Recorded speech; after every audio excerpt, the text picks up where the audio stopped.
حلو كده من الحلويات السريعة اللي مش مكلفة وكمان مش بياخد معاكي وقت ولا مجهود، غير ان هو كمان مش بيتحط في الفرن ولا بتولعي فرن ولا بتولعي اي حاجة في الحر اللي احنا فيه ده.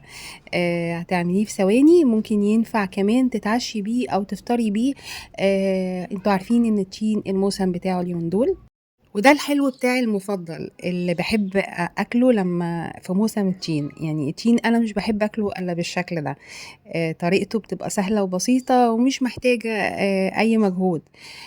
ممكن ينفع فطار، ممكن ينفع عشاء، بيبقى وممكن ينفع حلو. يعني ممكن لو مثلا ضيف جه عندك على غفلة، ممكن تعملي له الحلو ده. طبعا بشيل العنقود بتاع التين اللي من تحت، ساعات بيبقى ناشف شوية عشان عايزة اهرسه. زي ما انتوا شايفين كده بهرسه في طبق بالشكل ده. آه، 3 4 5 تينات على حسب الكمية اللي تحبيها. دي كمية الفردين، ممكن تقللي شوية الكمية. وعلبة زبادي كبيرة بالشكل ده.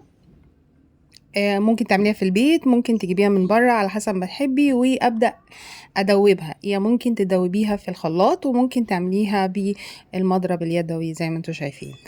بدوبها جامد. على فكرة ممكن تجيبي، يعني انا كنت زمان بحب جدا جدا اكله مع كريمة. يعني بحط كريمة كده فوق الوش او كريم شانتيه من غير اي سكر. كنت بضربه واحطه عليه. او كريمه.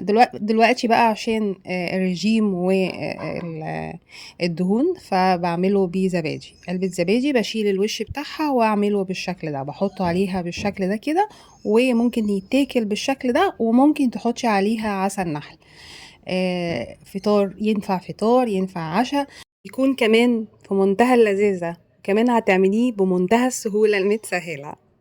اوقات كمان في رمضان لما يكون يصادف موسم التين في رمضان، كنت دايما بحب اتسحر الوجبة دي.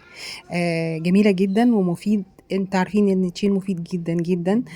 في ناس كتيرة قوي، كان جدي الله يرحمه كان دايما يحبه مع زيت الزيتون. كان يهرسه بالشكل ده ويحط عليه زيت زيتون وياكله بالعيش.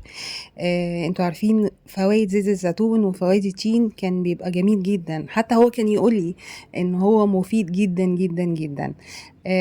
الوجبة دي جميلة جدا ومشبعة. مش لما تاكليها مش هتحسي بتأنيب ضمير وانتي عاملة رجيم. التين مفيد في كل اوقاته. يا ريت تقولوا لي في التعليقات بتحبوا تاكلوا تين ازاي.